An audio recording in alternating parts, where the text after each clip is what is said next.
Hello again, Misfits, and it's time for another 1-minute review. And this time we're taking a look at Flutter, a game. It's actually not out yet. It's actually in Kickstarter. But Flutter was cool. We got a copy. It's a pre-copy sent to us here. Prototype. That's what they call it. My words are not working today. And we got the chance to play this and actually break it down. And it was actually surprisingly a lot of fun. So I'm going to do a quick 1-minute review on this. You know, it might take 5 minutes, 6 minutes, whatever. You know, who's really counting in these 1-minute reviews? But one of the things I did find interesting about this game was that despite looking simple on the surface, it has quite a bit of complexity to it. So Flutter is a tile laying game, and you have pollinators, and I noticed that it's actually not just not just butterflies on it, but it's all kinds of pollinators. So you have dragonflies, and you have ladybugs, and you have hummingbirds. And aesthetically, it's great. It just looks nice. You have your little bees here that are also, of course, pollinators. It's really about pollinators, even though it has a thing on there about saving monarch butterflies, which are gorgeous.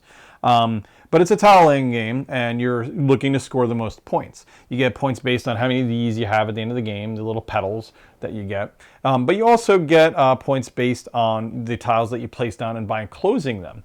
And that's really the trick of this game. That's really the tough part. And if you watch your gameplay video, you'll see that it is not as easy as it sounds. So you have a rondel here, and a rondel, of course, is this circular track that you pull tiles from. I'm going to put a couple extra tiles down here. And basically, this is your starting point. You have to take the tile after it.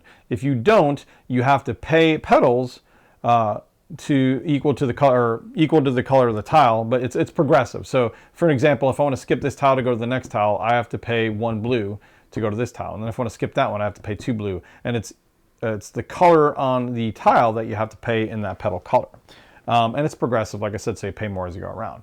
But the first one is free, and you're going to be taking largely from the first tile, especially for like the first half of the game, because you don't want to waste petals. And you're taking these and you're placing them down. Now, when you match them, you basically pay a penalty if any of the tile colors don't match. So, for example, I put this here, and you have to match it. A legal placement is basically making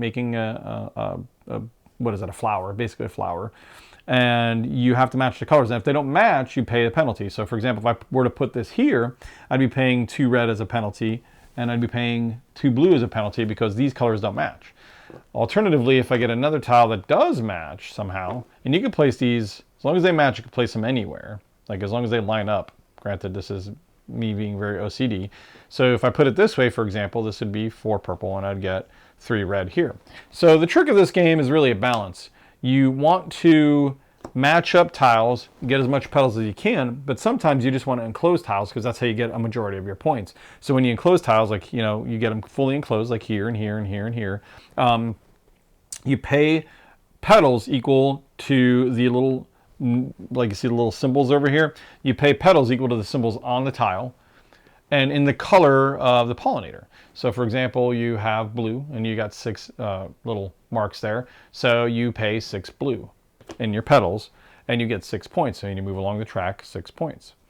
Now that's really important, and it really creates this conundrum because not only are you trying to gain petals, but you're also trying to gain the right color of petals so you can pay out when you enclose a tile to get a lot of points, because that's how you get the bulk of your points. And this creates kind of an interesting thing because you have to sometimes spend moves to get petals, but even though it might not be the right move, because, and this happened to Misfit Tom during our playthrough, but he was trying to enclose multiple tiles, and every time he was doing it, you had a horrible shortage on purple. Yeah, I didn't have enough purple to make it happen. He didn't have enough purple to make it happen, and you weren't able to get purple, so you kept getting moves blocked from you because every time you'd enclose something, you were having to pay purple to point score the tile, along with any other penalties, and it kept messing you up.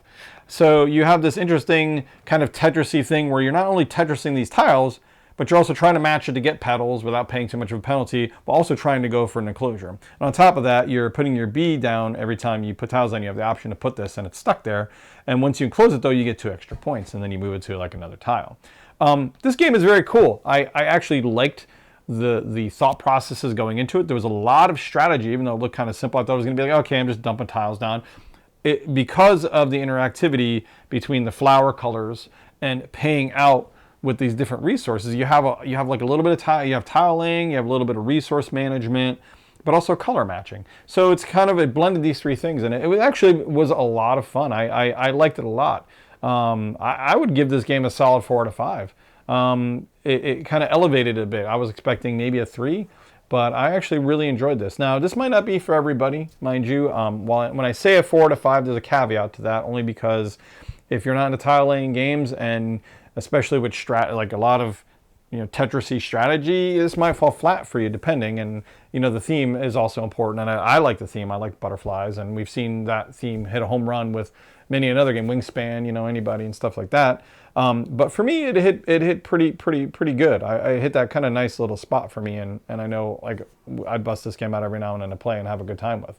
So check it out, guys. This game is called Flutter. And just check it out, guys. It's a very, very fun little game. So, guys, I hope you enjoyed this 1-minute review. This game was a lot of fun for me. I hope you guys check it out and take a look at it and give it a once over, because honestly, this is a winner. This is a very solid game here. One little tidbit: for everyone you buy, they donate to the Monarch Conservation Fund, which is super awesome, because if you like monarch butterflies, they are gorgeous. Take a look. You can Google that stuff. You could look at pretty pictures of them. It's awesome. Again, thanks guys again for joining me. And don't forget to game on.